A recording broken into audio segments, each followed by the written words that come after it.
चौथा पैगाम के तमाम दर्शकों का स्वागत है। महाराष्ट्र के मालेगांव भिवंडी के पावरलूम उद्योग पर आई मंदी से इस उद्योग से जुड़े लोग अब सड़कों पर उतर आए हैं। सरकार की अनदेखी से नाराज लोगों ने बंद का ऐलान कर प्रदर्शन शुरू किया है। वहीं कुछ लोगों ने इस बंद को समर्थन नहीं किया, जिस पर पुलिस प्रशासन ने एडवाइजरी जारी की है। मालेगांव पुलिस इंतजामिया की तरफ से यहाँ पर अनाउंस करते हैं कि कोरोना की महामारी है। महामारी के चलते ना कि सिर्फ मालेगांव में जो उद्योग है वो उनमें मंदी चल रही है कि पूरे इंडिया में या दुनिया में ये मंदी चल रही है। तो जो भी डिसीजन लिया गया है, यहाँ पर जो बंद का ऐलान किया है, ये यहाँ पर हम ये गाइडलाइन देना चाहते हैं कि जिसको यहाँ पर प्रॉफिट नहीं हो रहा है, जो नहीं चला पा रहा है, वो बंद कर सकते हैं अपनी अपनी मर्जी से। लेकिन जो पावरलूम बुनकर कारखानदार ये चलाना चाहते हैं वो अपनी अपनी तरीके से चला सकते हैं। यहाँ पर कोई भी दूसरे लोग उनको जाकर ना धमकाए, उनका नुकसान ना करे। अगर ऐसा कोई करता है तो यहाँ पर पुलिस इंतजामिया की तरफ से उनके ऊपर गुना दाखिल किया जाएगा। यहाँ पर हमने एरिया वाइज, सेक्शन वाइज पूरी तरीके से सख्त पेट्रोलिंग रखी है। अगर कोई 5 से ज्यादा व्यक्ति यहाँ पर घूमते हुए दिखाई देते हैं, किसी के कारखाने पर जाकर धमकाते हैं, उसको कुछ बताते हैं, तो गुना दाखिल किया जाएगा और सख्त से सख्त कार्रवाई की जाएगी। तो फिर से मैं यहाँ पर मालेगांव पुलिस की तरफ से अनाउंस करता हूँ, ऐलान करता हूँ कि कोई भी किसी को जाके ना धमकाए। जो जो कारखाना चलाना चाहते हैं उनको कारखाने चलाने दिए जाए। सर, दूसरी बात, शहर बंद हो जाता है तो सब लोग एम्प्टी हो जाते हैं, काम हो जाते हैं, कोई काम नहीं, जिसको लेकर शहर में रातों में क्राइम भी बढ़ जाते हैं। इसको लेकर पुलिस की क्या तैयारी है? तो इसके लिए भी हमने यहाँ पर पेट्रोलिंग रखी है।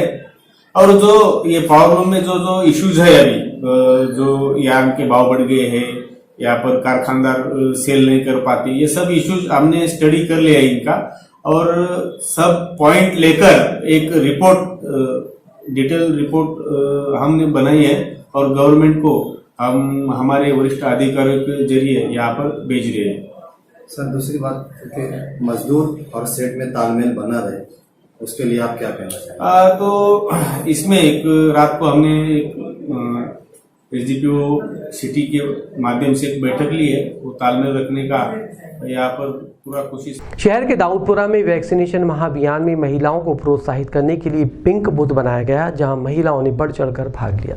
जिला प्रशासन द्वारा जहां कुछ दिनों पूर्व वैक्सीनेशन के लिए महिलाओं को प्रेरित करने के उद्देश्य से राजस्थानी भवन को पिंक बूथ बनाया गया था, वहीं एक बार फिर से दाऊदपुरा क्षेत्र में शासकीय यूनानी औषधालय को पिंक बूथ बनाया गया।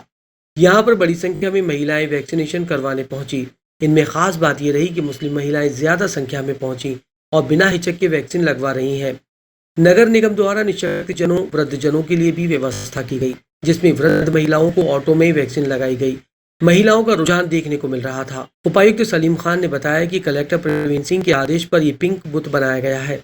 जिले में कोरोना वैक्सीनेशन महाअभियान शुरू किया गया है। इस अभियान में लोगों को शामिल करने के लिए होमगार्ड्स कमांडेंट ने नवाचार करते हुए हर घर पर दस्तक देकर वैक्सीनेशन करने की जानकारी ली।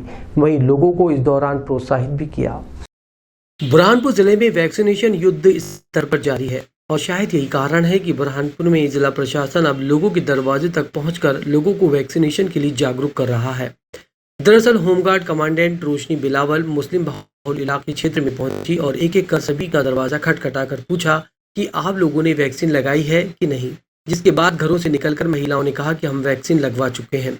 दरवाजे पर दस्तक देकर वैक्सीन के लिए लोगों को प्रेरित कर रहा है। जिला प्रशासन के कार्य एक नवाचार के रूप में देखा गया है और लोग भी जिला प्रशासन का सहयोग कर बढ़ चढ़ कर वैक्सीनेशन में भाग ले रहे हैं। कई महिलाओं ने वैक्सीन लगाकर अपना वैक्सीन कार्ड भी दिखाया। प्राप्त जानकारी के अनुसार 2 घंटे में ही लगभग 33 महिलाओं ने वैक्सीन लगा ली। होमगार्ड कमांडेंट ने कहा कि जो लोग वैक्सीन के नाम पर डर रहे थे, उन लोगों के दिलों से डर निकालने के लिए और वैक्सीन के लिए प्रेरित करने के लिए इस तरह का नवाचार किया जा रहा है।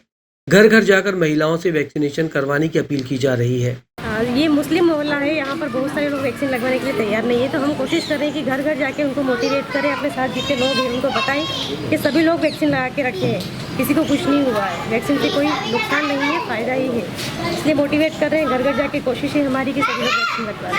कितना लोग जागरूक हुए हैं? अभी तक हम जितने भी लोगों से मिले हैं सभी ने यही बोला है कि हम वैक्सीन लगवाएंगे और हम 12 बजे एक बार फिर एक राउंड लगाएंगे, उसका फॉलोअप करेंगे कितने लोगों ने लगवाया है।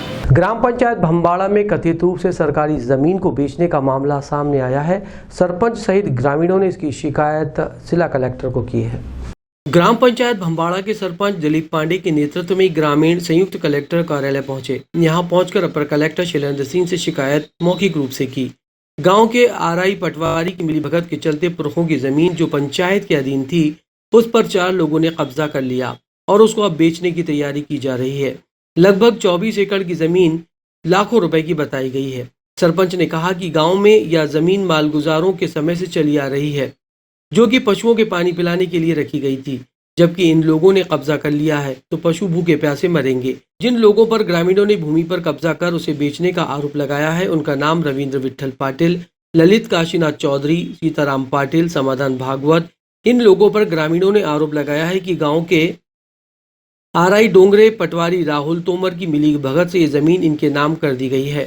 सभी ने मौखिक रूप से शिकायत की है। अपर कलेक्टर शैलेंद्र सिंह ने कहा कि कुछ लोगों ने मौखिक रूप से जमीन की बेचने की शिकायत की। जांच के लिए प्रतिवेदन मांगा गया है। दोष सिद्ध होने पर एफआईआर तक दर्ज कराई जाएगी। देखो, ग्राम पंचायत के पास एक धर्ममाल के नाम से 24 एकड़ खेत थी। वो 24 एकड़ ग्राम पंचायत करीबन 50 साल से बोकर उस गांव को पानी पिलाने का कार्य कर रही है। लेकिन माल गुजार और पटेली थी, ग्राम पंचायत निर्मित नहीं हुई थी उसके पहले माल गुजार और पटेली थी, उनके नाम आ रहे थे, उनके नाम पे चली आ रही थी। और वो कुछ अधिकारियों ने मिलके, पटवारी और आरआई ने मिलके उनको भूमि स्वामित्व बना दिया और हम गनती पर आकर उन्होंने उनके कब्जे में ज़मीन देने की बात कही। हम गांव वाले करीब 1000-2000 लोग इकट्ठे हुए और आरआई साहब और पटवारी साहब से निवेदन किया कि ये ज़मीन पंचायत के कब्जे में, इन लोगों ने कभी वो ज़मीन नहीं भी बोई, इनके नाम आते जा रहे हैं, ये शासकीय भूमि है, पंचायत इसके ऊपर मवेशी को, गांव को विकास हो रहा है। फिर इसके आरआई ने और पटवारी ने हमारी बात नहीं सुनी तो हम अपर कलेक्टर महोदय साहब के पास आए। ग्राम बम्बाड़ा के सरपंच और कुछ जनप्रतिनिधि और गणमान्य नागरिक यहाँ आकर के शिकायत किया है कि वहाँ की 2 भूमि सर्वे क्रमांक है 668 और एक 675 है, जो किसी समय में इनके द्वारा बताया गया है कि माल गुजर के रूप में दी जाती थी और शासकीय ज़मीन है। वर्तमान के रिकॉर्ड में वह किसी भूमि स्वामी के नाम से हो गई है। तो इस प्रकार की एक इन्होंने मौखिक रूप से शिकायत किया। तो मैंने इन लोगों के से कहा है कि आप एक बार लिखित तौर में एक आवेदन दे दें और साथ में दस्तावेज कर दें, तो मैं उसकी जांच कर लूँगा। सर, एफआईआर दर्ज होगी अगर ये मामला फर्जी पाया? यदि इस प्रकार यदि कोई शासकीय ज़मीन को अगर किसी व्यक्ति ने प्राइवेट के नाम से कर दिया है तो ये धोखाधड़ी के रूप में आता है, तो इसके विरुद्ध एफआईआर भी हो जाएगी व्यक्ति के। सरपंच इसमें सचिव और उसका भी नाम, पटवारी का नाम भी आ रहा है सर। हाँ, देखिए ये डिपेंड करेगा, पहले मैं रिकॉर्ड वगैरह चेक कर लूँ, जांच कर लूँ कि ये गलती कहाँ से हुई है और किसके द्वारा की गई है। यदि जानबूझ करके गलती किसी अधिकारी या कर्मचारी द्वारा हुई है तो उनके विरुद्ध एफआईआर होगी।